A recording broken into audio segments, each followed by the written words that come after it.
നമസ്കാരം, ഏവർക്കും shadow ബ്രോഡ്കാസ്റ്റിംഗിന്റെ free PSC video ക്ലാസ്സിലേക്ക് സ്വാഗതം. ഞാൻ പ്രതിൻ വി പോത്തൻ. ഇന്നത്തെ ക്ലാസ് നമ്മൾ പഠിക്കാൻ പോകുന്നത് ഇന്ത്യൻ ഭരണഘടനാ ഭാഗത്തെ മൗലിക അവകാശങ്ങൾ എന്നുള്ള ടോപ്പിക്കാണ്. മൗലിക അവകാശങ്ങളുമായി ബന്ധപ്പെട്ട് വരുന്ന 2-3 ക്ലാസ്സുകൾ നമ്മൾ ഓൾറെഡി ചെയ്തായിരുന്നു. അപ്പോൾ അതിൻ്റെ അകത്ത് മൗലിക അവകാശങ്ങൾ 1 by 1 ആയിട്ട് നമ്മൾ പഠിച്ചുകൊണ്ടിരിക്കുകയാണ്. അപ്പോൾ ഏറ്റവും ഒടുവിൽ നമ്മൾ 1ാമത്തെ മൗലിക അവകാശമാണ് കംപ്ലീറ്റ് ചെയ്തത്. അപ്പോൾ ഇന്നത്തെ ക്ലാസ് നമ്മൾ 2ാമത്തെ മൗലിക അവകാശത്തിലേക്കാണ് വരുന്നത്. അപ്പോൾ കഴിഞ്ഞ ക്ലാസ്സിൽ പഠിച്ച കാര്യങ്ങളൊക്കെ നിങ്ങളുടെ മനസ്സിൽ ഉണ്ട് എന്ന് വിശ്വസിക്കുന്നു. ഇല്ല എങ്കിൽ പഴയ വീഡിയോകൾ ഒന്നുകൂടി കണ്ടതിന് ശേഷം ഇതിലേക്ക് വരിക. കാരണം അങ്ങനെ വരുമ്പോഴായിരിക്കും നിങ്ങൾക്ക് ഒരു കണ്ടിന്യൂറ്റി കിട്ടുന്നതും പഠിച്ചത് ഓർത്തിരിക്കാൻ ഒന്നുകൂടെ എളുപ്പവുമായിരിക്കും. ഒരു ഓർഡറിൽ അങ്ങ് പഠിക്കുക. ഓക്കെ, അപ്പോൾ നമുക്ക് ഇന്നത്തെ ക്ലാസ്സിൽ 2ാമത്തെ മൗലിക അവകാശത്തിലേക്ക് വരാം. 2ാമത്തെ മൗലിക അവകാശം ഏതാണ്? സ്വാതന്ത്ര്യത്തിനുള്ള അവകാശം. എന്നുള്ള അവകാശമാണ്? സ്വാതന്ത്ര്യത്തിനുള്ള അവകാശം. റൈറ്റ് ടു ഫ്രീഡത്തെ പറ്റിയാണ് പറയുന്നത്. ഒന്ന് തുല്യതയെ പറ്റിയാണെങ്കിൽ 2ാമത്തേത് സ്വാതന്ത്ര്യത്തെ പറ്റിയാണ് പറയുന്നത്. അപ്പൊ ഇവിടെ വരുമ്പോൾ ആർട്ടിക്കിൾ 19 തൊട്ട് 22 വരെയാണ് വരുന്നത്. 19 തൊട്ട് 22 വരെയുള്ള ആർട്ടിക്കിളുകളാണ് ഇവിടെ വരുന്നത്. വളരെ പ്രധാനപ്പെട്ട ഒരു മൗലിക അവകാശം തന്നെയാണ്. അതുകൊണ്ട് തന്നെ അത്യാവശ്യം ഡീറ്റെയിൽഡ് ആയിട്ട് ഇവിടെ കണ്ടന്റുകളുണ്ട്. ഇതെല്ലാം തന്നെ മനസ്സിലാക്കി വെച്ചോണം. പരീക്ഷയ്ക്ക് പ്രീവിയസ് ചോദ്യങ്ങളായിട്ട് ഈ ഭാഗത്തുനിന്ന് പല കാര്യങ്ങളും വന്നിട്ടുള്ളതുമാണ്. ഓക്കെ, അപ്പം ഇതിലെ 1ാമത്തെ ആർട്ടിക്കിളിലേക്ക് വരാം. 19ാമത്തെ ആർട്ടിക്കിളിലേക്ക് വരുമ്പോൾ അവിടെ പറയുന്ന കാര്യമാണ് 6 മൗലിക സ്വാതന്ത്ര്യത്തെ പറ്റിയാണ് പറയുന്നത്. അപ്പം ഫണ്ടമെന്റൽ റൈറ്റ്സ് എന്ന് പറയുമ്പോൾ മൗലിക അവകാശങ്ങളിൽ 6 മൗലിക അവകാശം ഉണ്ട് എന്ന് പറയുന്നത് പോലെ തന്നെ 6 മൗലിക സ്വാതന്ത്ര്യങ്ങൾ ഉണ്ട് എന്നാണ് 19ാമത്തെ ആർട്ടിക്കിളിൻ്റെ അകത്ത് പറയുന്നത്. നമ്മുടെ നിത്യ ജീവിതവുമായി ബന്ധപ്പെട്ട് നമ്മൾ ആസ്വദിക്കുന്ന പല കാര്യങ്ങളും പല സ്വാതന്ത്ര്യങ്ങളും ഇതിന്റെ അണ്ടറിൽ വരുന്നതാണെന്ന കാര്യം കൂടി ഓർത്തിരിക്കുക. പലപ്പോഴും നമ്മൾ ഓർക്കാറില്ല, പക്ഷേ അത് ഇവിടെ എഴുതി വെച്ചിട്ടുണ്ടെന്ന കാര്യം കൂടി മനസ്സിലാക്കാം. അപ്പൊ നമുക്ക് ഈ പറയുന്ന 2ാമത്തെ മൗലിക അവകാശത്തിന്റെ അകത്തെ 19ാമത്തെ ആർട്ടിക്കിളുള്ള 6 സ്വാതന്ത്ര്യങ്ങളിലേക്ക് വരാം. 1ാമത്തെ സ്വാതന്ത്ര്യമാണ് 19(1)A. അങ്ങനെയാണ് അവിടെ കൊടുത്തിരിക്കുന്നത്. 19(1)A, 19(1)B ആ ഒരു ഓർഡറിലാണ് 6 കൊടുത്തിരിക്കുന്നത്. അപ്പൊ ആദ്യം പറയുന്നത് സംസാരിക്കുവാനും ആശയം പ്രകടിപ്പിക്കുവാനുമുള്ള സ്വാതന്ത്ര്യത്തെ പറ്റിയാണ് പറയുന്നത്. എന്താണ്? സംസാരിക്കുവാനും ആശയങ്ങൾ പ്രകടിപ്പിക്കുവാനുമുള്ള സ്വാതന്ത്ര്യം. അതായത് ഒരു വ്യക്തി എന്ന രീതിയിൽ നമുക്ക് നമ്മുടേതായിട്ടുള്ള ആശയങ്ങളുണ്ട്. അതുപോലെ ഈ പറയുന്ന ആശയങ്ങൾ പ്രകടിപ്പിക്കാനുള്ള മാധ്യമങ്ങളുണ്ട്. അപ്പൊ അത് എങ്ങനെ വേണമെങ്കിലും നമുക്ക് ഉപയോഗിക്കാം എന്ന് പറയുന്നതാണ് 1ാമത്തെ സ്വാതന്ത്ര്യം എന്ന കാര്യം ഓർത്തിരിക്കുക. അപ്പം ഈ പറയുന്ന സംസാരിക്കുവാനും ആശയങ്ങൾ പ്രകടിപ്പിക്കുവാനുമുള്ള സ്വാതന്ത്ര്യം എന്ന് പറയുമ്പോൾ ചുമ്മാ വർത്തമാനം പറയുന്നതിനെ പറ്റി മാത്രമല്ല വരുന്നത്. ഏത് രീതിയിലുള്ള ആശയ പ്രകടനവും ഇവിടെ വരും എന്ന കാര്യം ഓർത്തിരിക്കുക. അതായത് പരീക്ഷയ്ക്ക് ചിലപ്പം ഇവിടെ ചോദ്യം വരുന്നത് ഇൻഡയറക്റ്റ് ആയിട്ടായിരിക്കും. ഒരു ഇന്ത്യൻ പൗരന് ഈ പറയുന്ന സിനിമയിൽ അഭിനയിക്കാൻ അവകാശമുണ്ട്, അല്ലെങ്കിൽ ഒരു ഇന്ത്യൻ പൗരന് ഒരു സിനിമ ചിത്രീകരിക്കാൻ അവകാശമുണ്ട്, ഒരു വ്യക്തിക്ക് ബുക്ക് എഴുതാൻ അവകാശമുണ്ട് എന്നൊക്കെ ചോദിച്ചു കഴിഞ്ഞാൽ ഏത് ആർട്ടിക്കിളിന്റെ അണ്ടറിൽ വരുമെന്ന് ചോദിച്ചാൽ ഈ 19(1)A ആണ്. അപ്പം സംസാരിക്കുവാനും ആശയങ്ങൾ പ്രകടിപ്പിക്കുവാനും എന്ന് പറയുമ്പോൾ അത് ഏത് മാധ്യമത്തിലൂടെ വേണമെങ്കിലും എങ്ങനെ വേണമെങ്കിലും ആകാം. ചിത്രം വരയ്ക്കുക, അല്ലെങ്കിൽ നമ്മുടെ സോഷ്യൽ മീഡിയ ഉപയോഗിക്കുക, ഇതെല്ലാം ഇതിന്റെ പരിധിയിൽ വരുന്ന ആശയങ്ങളാണെന്ന് ഓർത്തിരിക്കുക. അല്ലെ പല രീതിയിൽ നമുക്ക് ആശയങ്ങൾ പ്രകടിപ്പിക്കുവാനും സംസാരിക്കുവാനും സാധിക്കും. അതെല്ലാം ഈ 19(1)A അണ്ടറിൽ വരുമെന്ന കാര്യം ഓർത്തിരിക്കുക.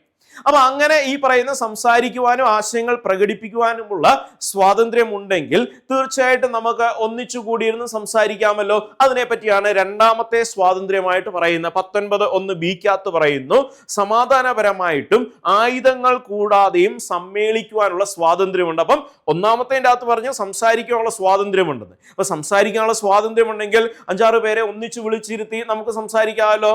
പല രീതിയിലുള്ള ചെറിയ ചെറിയ സമ്മേളനങ്ങളൊക്കെ നടക്കാറില്ല, അല്ലെങ്കിൽ വലിയ സമ്മേളനങ്ങൾ. അപ്പൊ അങ്ങനെയുള്ള സമ്മേളനങ്ങളും ഗ്യാതറിങ്സ് അല്ലെങ്കിൽ കമ്മിങ് ടുഗദർ ഒന്നിച്ചു കൂടി വരുന്നത് ഇതെല്ലാം എന്തിന്റെ അടിസ്ഥാനത്തിലാണ്?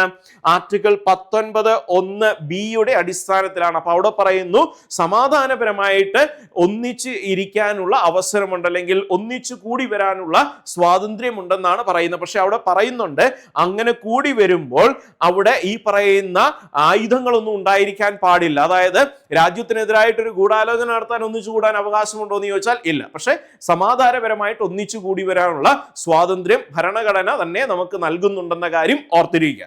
അങ്ങനെയാണെങ്കിൽ അടുത്തത് എന്ത് സ്വാതന്ത്ര്യമായിരിക്കും? ഈ പറയുന്ന ഒന്നിച്ചു കൂടാം. അങ്ങനെയാണെങ്കിൽ വേണമെങ്കിൽ നമുക്കൊരു സംഘടന ആരംഭിക്കുക. അപ്പം സംഘടനാ സ്വാതന്ത്ര്യത്തെ പറ്റിയാണ് അടുത്ത സ്വാതന്ത്ര്യമായിട്ട് പറയുന്നത്. 19(1)(c) പറയുന്നു സംഘടനകൾ രൂപീകരിക്കാനുള്ള സ്വാതന്ത്ര്യം. അപ്പൊ സംഘടന എന്ന് പറയുമ്പോൾ പല രീതിയിലുള്ളതാകാം. പരീക്ഷയ്ക്ക് ചോദിച്ചിട്ടുള്ളതാണ്. രാഷ്ട്രീയ പാർട്ടികൾ രൂപീകരിക്കാൻ അവകാശം നൽകുന്ന ആർട്ടിക്കിൾ ഏതാണ്? 19(1)(c) ആണ്. അപ്പം സംഘടന അത് രാഷ്ട്രീയ സംഘടനയാകാം, സാമൂഹ്യമാകാം, മതസംഘടനയാ, എങ്ങനെ വേണമെങ്കിലും ഒരു സംഘടന രൂപീകരിക്കാനുള്ള സ്വാതന്ത്ര്യം ഉണ്ടെന്നാണ് 19(1)(c) പറയുന്നത്. അപ്പൊ സംഘടന നമ്മൾ രൂപീകരിച്ചു. അങ്ങനെയാണെങ്കിൽ ഈ പറയുന്ന സംഘടനയുടെ ആശയങ്ങൾ മറ്റുള്ളവരിലേക്ക് എത്തിക്കാൻ വേണ്ടി നമുക്ക് വേണമെങ്കിൽ എന്ത് ചെയ്യാം? സഞ്ചരിക്കാം. ഇന്ത്യയിൽ എവിടെ വേണമെങ്കിലും സഞ്ചരിക്കാം എന്ന് പറയുന്ന ആർട്ടിക്കിളാണ് 19(1)(d). അതായത് സഞ്ചാര സ്വാതന്ത്ര്യത്തെ പറ്റി പറയുന്നതാണ് 19(1)(d) എന്ന കാര്യം ഓർത്തിരിക്കുക. നമുക്ക് എങ്ങോട്ട് വേണമെങ്കിലും ഇന്ത്യയിൽ എവിടെ വേണമെങ്കിലും സഞ്ചരിക്കാനുള്ള സ്വാതന്ത്ര്യം ഉണ്ടെന്ന കാര്യം ഓർത്തിരിക്കുക. അങ്ങനെ നമ്മൾ ഈ യാത്ര ചെയ്ത് ദൂരെ എവിടെയെങ്കിലും ചെന്നു, രാത്രി ആയാൽ തിരിച്ചു വരാൻ പറ്റിയില്ലെങ്കിൽ അവിടെ താമസിച്ചല്ല പറ്റത്തുള്ളൂ. അങ്ങനെയാണെങ്കിൽ ഇന്ത്യയിൽ എവിടെയും താമസിക്കുവാൻ, സ്ഥിര താമസം അല്ലെങ്കിൽ താൽക്കാലികമായിട്ടും എവിടെ വേണമെങ്കിലും താമസിക്കാനുള്ള സ്വാതന്ത്ര്യം ഉണ്ടെന്നാണ് 19(1)(e) പറയുന്നതെന്ന് ഓർത്തിരിക്കുക. എവിടെയും താമസിക്കുവാനുള്ള സ്വാതന്ത്ര്യം, സ്ഥിര താമസത്തിനുണ്ടോ താൽക്കാലികമായിട്ടോ താമസിക്കാനുള്ള സ്വാതന്ത്ര്യം ഉണ്ടെന്നാണ് 19(1)(e) പറയുന്നതെന്ന് ഓർത്തിരിക്കുക. അങ്ങനെയാണെങ്കിൽ അവിടെ നമ്മൾ താമസിച്ചു കഴിഞ്ഞാൽ ജീവിക്കണമെങ്കിൽ വല്ല ജോലിയും ചെയ്യണമല്ലോ. അങ്ങനെയാണെങ്കിൽ ഇഷ്ടമുള്ള ജോലി തിരഞ്ഞെടുക്കുവാൻ സ്വാതന്ത്ര്യമുണ്ടെന്നാണ് 19(1)(g) പറയുന്നതെന്ന് ഓർത്തിരിക്കുക. 19(1)(g) പറയുന്നത് എന്താണ്? ഇഷ്ടമുള്ള തൊഴിൽ തിരഞ്ഞെടുക്കുവാനുള്ള സ്വാതന്ത്ര്യം എന്ന കാര്യം ഓർത്തിരിക്കുക. അപ്പൊ ഇതാണ് 19ാമത്തെ ആർട്ടിക്കിളിന്റെ അകത്ത് പറയുന്ന 6 സ്വാതന്ത്ര്യം എന്ന കാര്യം ഓർത്തിരിക്കുക. ഇവിടെ ഒരു കാര്യം ശ്രദ്ധിച്ചോണം. ഈ പറയുന്ന ഈ കഴിഞ്ഞ് അടുത്തത് G ആണ് വന്നത്. ഇതിനിടയ്ക്ക് നേരത്തെ വേറൊരു സ്വാതന്ത്ര്യം ഉണ്ടായിരുന്നു. അത് 44ാം ഭേദഗതി പ്രകാരം എടുത്തു കളഞ്ഞതാണ്. എന്താണ്? സ്വത്ത് സമ്പാദിക്കുക എന്നതും ഒരു സ്വാതന്ത്ര്യമായിട്ട് ഇവിടെ ഉൾക്കൊള്ളിച്ചായിരുന്നു.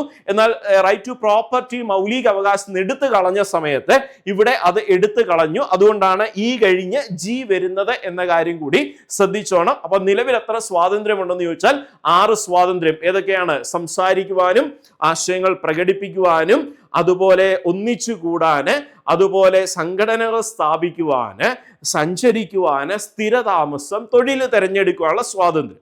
ഇനി ഇവിടെ ശ്രദ്ധിക്കേണ്ട കാര്യം, നമ്മൾ മൗലിക അവകാശങ്ങൾ പറഞ്ഞ സമയത്ത് അതിന്റെ ഇൻട്രൊഡക്ഷൻ സെക്ഷൻ പറഞ്ഞായിരുന്നു, മൗലിക അവകാശങ്ങൾ എന്ന് പറയുന്ന അബ്സല്യൂട്ട് അല്ല, പൂർണ്ണമല്ല എന്ന് പറഞ്ഞു.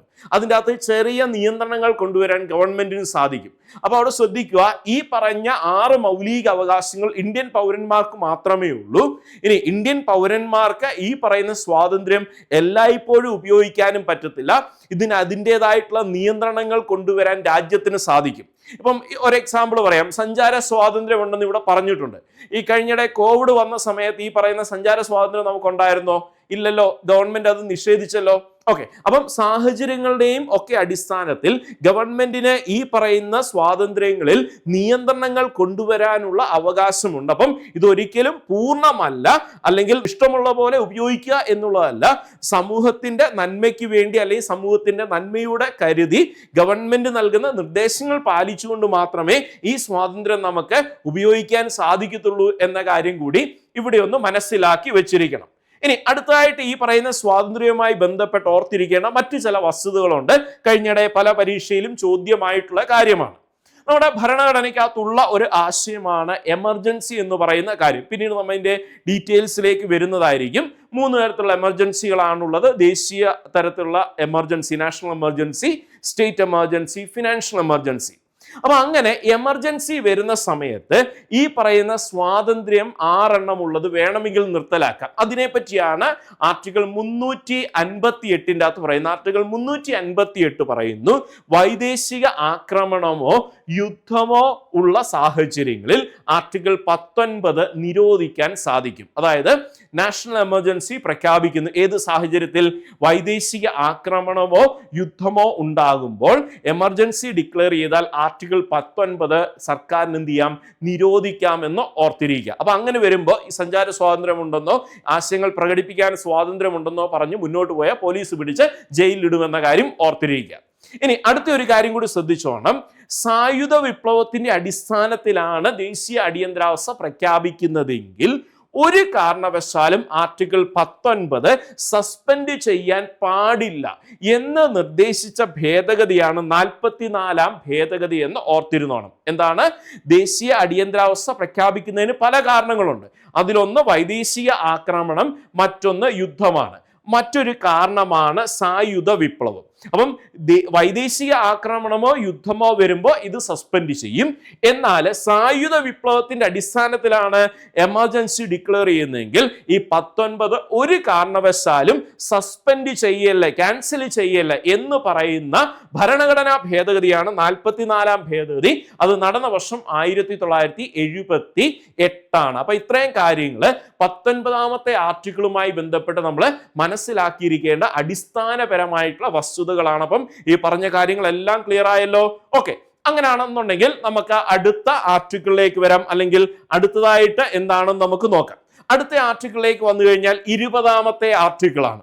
20-ാമത്തെ ആർട്ടിക്കിളിന്റെ അകത്ത് പറയുന്ന കാര്യം കുറ്റങ്ങൾ സ്ഥാപിക്കുന്നത് സംബന്ധിച്ച് സംരക്ഷണത്തെ പറ്റിയാണ് പറയുന്നത്. വേറൊരു രീതി പറഞ്ഞു കഴിഞ്ഞാൽ, ഇപ്പം കുറ്റങ്ങൾ സ്ഥാപിക്കുന്നത് സംബന്ധിച്ച് സംരക്ഷണം എന്ന് പറയുമ്പോൾ കേൾക്കുന്നവർക്ക് ആദ്യമായിട്ടൊക്കെ കേൾക്കുവാണെങ്കിൽ ഇത് എന്താണെന്ന് തോന്നും. വേറൊരു രീതി പറഞ്ഞു കഴിഞ്ഞാൽ, കുറ്റവാളികളുടെ സ്വാതന്ത്ര്യവുമായി ബന്ധപ്പെട്ട് വരുന്ന ആർട്ടിക്കിൾ എന്ന് ചോദിച്ചാൽ ഏതാണ്? 20 എന്ന കാര്യം ഓർത്തിരിക്കുക. അതായത് ഒരു കുറ്റവാളിയായിട്ടുള്ള വ്യക്തിയെ സംബന്ധിച്ചിടത്തോളം അദ്ദേഹത്തിന് ചില സ്വാതന്ത്ര്യങ്ങളൊക്കെ ഉണ്ട്. അതെന്തൊക്കെയാണെന്നാണ് ഈ പറയുന്ന 20-ാമത്തെ ആർട്ടിക്കിളിൽ പറയുന്നത്. അപ്പം അവിടെ എന്തൊക്കെ പറയുന്നു എന്നുള്ള കാര്യം ഒന്ന് മനസ്സിലാക്കി വെച്ചോണം. കാരണം ഇപ്പോഴത്തേത് ഈ പരീക്ഷാ തലത്തിൽ വരുന്ന ചോദ്യങ്ങളെല്ലാം ഡീറ്റെയിൽഡ് ആയിട്ടുള്ളതാണ്. അപ്പൊ അതുകൊണ്ടാണ് ഇതൊക്കെ നമ്മൾ ഡീറ്റെയിൽഡ് ആയിട്ട് തന്നെ എടുത്തു പോകുന്നതിന്റെ കാരണം. അപ്പൊ അവിടെ പറയുന്ന 1-2 പോയിന്റിലേക്ക് നമുക്ക് വരാം. അപ്പൊ അതിൻ്റെ അകത്ത് പറയുന്ന ഒരു കാര്യം, മുൻകാല പ്രാബല്യത്തോടെ ക്രിമിനൽ നിയമങ്ങൾ നടപ്പാക്കാൻ പാടില്ല. എന്താണ്? മുൻകാല പ്രാബല്യത്തോടെ ക്രിമിനൽ നിയമങ്ങൾ നടപ്പാക്കാൻ പാടില്ല എന്ന് പറഞ്ഞു കഴിഞ്ഞാൽ, ഈ പറയുന്ന ഒരാള് ഒരു തെറ്റ് ചെയ്യുമ്പോൾ ആ തെറ്റ് ചെയ്യുന്ന സമയത്ത് ഏത് നിയമമാണോ നിലവിലുള്ളത് ആ നിയമപ്രകാരമായിരിക്കണം അദ്ദേഹത്തിന് എന്ത് നൽകാൻ? ശിക്ഷ നൽകാൻ എന്ന് ഓർത്തിരിക്കുക. അതായത് ഈ പറയുന്ന ഇപ്പോൾ ഒരാൾ കുറ്റം ചെയ്യുമ്പോൾ ഇപ്പോഴെന്ത് നിയമമാണോ അതിന്റെ അടിസ്ഥാനത്തിലായിരിക്കണം ശിക്ഷ നൽകാൻ. ചിലപ്പോൾ ആ നിയമം നാളെ മാറാം. ചിലപ്പം അതുമായി ബന്ധപ്പെട്ട ശിക്ഷകളുടെ കാഠിന്യം കൂടുകയോ കുറയുകയോ ചെയ്യാം. അതനുസരിച്ച് ഒന്നും മാറ്റം വരുത്താൻ പാടില്ല. ഒരാള് തെറ്റ് ചെയ്യുമ്പോൾ ഏത് നിയമമാണോ നിലവിലുള്ളത് ആ നിയമപ്രകാരമായിരിക്കണം അദ്ദേഹത്തെ ശിക്ഷിക്കേണ്ടത്. ഇതാണ് കുറ്റവാളികളുടെ സംരക്ഷണവുമായി ബന്ധപ്പെട്ട് വരുന്ന ഒരു വസ്തുത. അങ്ങനെ പറയുന്നതിന്റെ കാരണം നമുക്കറിയാം, ഈ പറയുന്ന ഈ ഗവൺമെന്റ് ആണ് അല്ലെങ്കിൽ സർക്കാരാണ് നിയമങ്ങൾ കൊണ്ടുവരുന്നത്. ഇപ്പൊ സർക്കാരിന് താല്പര്യമുള്ള ഒരാൾ കുറ്റം ചെയ്തു, അങ്ങനെ വരുന്ന സമയത്ത് സർക്കാരിന് വേണമെങ്കിൽ അയാളെ രക്ഷിക്കാൻ വേണ്ടി ആ നിയമപ്രകാരമുള്ള ശിക്ഷയുടെ കാഠിന്യം എന്ത് ചെയ്യാം? കുറയ്ക്കാം. ഇനിയും വേണമെങ്കിൽ തിരിച്ചുമാകാം. സർക്കാരിന് ഇഷ്ടമില്ലാത്ത ഒരാളാണ് ഈ പറയുന്ന കുറ്റം ചെയ്തതെങ്കിൽ അയാളെ കൊടുക്കാൻ വേണ്ടി ഈ പറയുന്ന ശിക്ഷയുടെ കാഠിന്യം വേണമെങ്കിൽ കൂട്ടാം. അങ്ങനെ ഈ പറയുന്ന കുറ്റം ചെയ്യുന്നവരെ ദ്രോഹിക്കാൻ സാധിക്കും. അങ്ങനെയുള്ള പല ഇഷ്യൂസും വരാം. അതുകൊണ്ടാണ് പറയുന്നത്, ഒരാൾ തെറ്റ് ചെയ്യുന്നത് എപ്പോഴാണെന്ന് ആർക്കറിയാൻ പറ്റത്തില്ലല്ലോ. ഒരാൾ തെറ്റ് ചെയ്യുന്ന എപ്പോഴാണെന്ന് ഈ മറ്റുള്ളവർക്ക് അറിയാൻ പറ്റത്തില്ലല്ലോ. അപ്പൊ അതുകൊണ്ട് തന്നെ തെറ്റ് ചെയ്യുന്ന എപ്പോഴാണോ അപ്പോഴുള്ള നിയമം തന്നെ നടപ്പാക്കണമെന്ന് പറയുന്നതിന്റെ ലോജിക്ക് അതാണെന്ന് കൂടി ഒന്ന് മനസ്സിലാക്കി വെച്ചിരിക്കുക. ഇനി പിന്നീട് അവിടെ പറയുന്ന മറ്റൊരു കാര്യമാണ്, ഒരു കുറ്റത്തിന് ഒരു വ്യക്തിയെ ഒന്നിലധികം തവണ ശിക്ഷിക്കാൻ പാടില്ല. ഒരാൾ ഒരു കൊലപാതകം ചെയ്തു, അത് കോടതിയിൽ വരുന്നു, കോടതി അയാളെ ശിക്ഷിക്കുന്നു. ശിക്ഷ കഴിഞ്ഞ് വെളിയിൽ വരുന്നുണ്ടെങ്കിൽ വീണ്ടും ആ കേസ് ഒന്നുകൂടെ വിചാരണ ചെയ്ത് അയാളെ വീണ്ടും ജയിലിലിടാൻ പറ്റുമോ? ഇല്ല. ഒരിക്കൽ ഒരു കേസ് കോടതി ഈ പറയുന്ന പരിഗണിച്ച് അത് ആ തെറ്റെന്താണെന്ന് കണ്ടെത്തി ശിക്ഷ നൽകി കഴിഞ്ഞാൽ വീണ്ടും അയാളെ ശിക്ഷിക്കാനുള്ള വ്യവസ്ഥ ഇല്ല എന്ന കാര്യം ഓർത്തിരിക്കാം. മൂന്നാമത് അവിടെ പറയുന്ന കാര്യമാണ്, ഒരു വ്യക്തിയെ അയാൾക്കെതിരെ തന്നെ തെളിവുകൾ നൽകാൻ പ്രേരിപ്പിക്കാൻ പാടില്ല എന്ന് പറയുന്നുണ്ട്. അതായത് ഒരാള് തെറ്റ് ചെയ്തു, ആ തെറ്റ് ചെയ്തു പോലീസ് അയാളെ അറസ്റ്റ് ചെയ്തു. അപ്പൊ പോലീസിന്റെ ചുമതലയാണ് അയാൾക്കെതിരെയുള്ള തെളിവുകൾ കണ്ടെത്തുക എന്ന് പറയുന്നത്. അതിനു പകരം പോലീസ് പലപ്പോഴും നമ്മൾ പറയാറുള്ളതാണ്, മൂന്നാം മുറ പോലുള്ള കാര്യങ്ങൾ ഉപയോഗിച്ച് തെളിവ് ശേഖരിക്കുന്നു എന്ന്.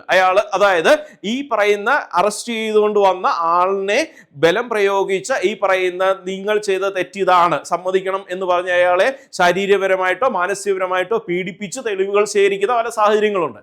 അങ്ങനെയുള്ള കാര്യങ്ങൾ പാടില്ല എന്നാണ് ഈ പറയുന്ന 20-ാമത്തെ ആർട്ടിക്കിളിന്റെ അകത്ത് പറയുന്നപ്പം ഒരു വ്യക്തിയെ അയാൾക്കെതിരെ തന്നെ തെളിവുകൾ നൽകാൻ പ്രേരിപ്പിക്കരുത്. അങ്ങനെ ചെയ്തു കഴിഞ്ഞാൽ ഈ പറയുന്ന ആർട്ടിക്കിൾ 20 എതിരാണ്. അപ്പം 20ാമത്തെ ആർട്ടിക്കിൾ എന്ന് പറയുമ്പോൾ നമുക്ക് ഒറ്റ വാക്കിൽ കുറ്റവാളികളുടെ സംരക്ഷണവുമായി ബന്ധപ്പെട്ട് വരുന്ന ആർട്ടിക്കിൾ എന്ന് പറയാം. കുറ്റവാളികൾ എന്ന് പറയുമ്പോൾ അവർ മനുഷ്യരാണ്, അവർക്കും ഈ പറയുന്ന ചില അവകാശങ്ങൾക്ക് ഉള്ള അവകാശമുണ്ട് എന്നാണ്. കുറ്റവാളികളും മനുഷ്യരാണ്, അവർക്കും ചില അവകാശങ്ങൾ ഉണ്ടെന്നാണ് ഇവിടെ പറയുന്നത്. ഒന്നാമത് പറയുന്ന കാര്യം, ശിക്ഷാ നടപടികൾ മുൻകാല പ്രാബല്യത്തോടെ നടപ്പാക്കാൻ പാടില്ല. രണ്ടാമത് പറയുന്നു, ഒരു കുറ്റത്തിന് ഒരാളെ ഒന്നിലധികം പ്രാവശ്യം ശിക്ഷിക്കാൻ പാടില്ല. അടുത്തത്, ഒരു വ്യക്തിക്കെതിരെ തെളിവുകൾ നൽകാൻ അയാളെ തന്നെ പ്രേരിപ്പിക്കാൻ പാടില്ല എന്നാണ് പറയുന്നത്. അപ്പൊ ഇത്രയും കാര്യങ്ങളാണ് ഒരു കുറ്റവാളികളുടെ സംരക്ഷണം എന്ന രീതിയിൽ ഈ പറയുന്ന 20ാമത്തെ ആർട്ടിക്കിളിന്റെ അകത്ത് ഓർത്തിരിക്കേണ്ട കാര്യം. അപ്പം ഈ ഒരു മൗലിക അവകാശം നമ്മളിവിടെ കംപ്ലീറ്റ് ചെയ്തിട്ടുള്ള 2 ആർട്ടിക്കിൾ കൂടി അവിടെ വരുന്നുണ്ട്.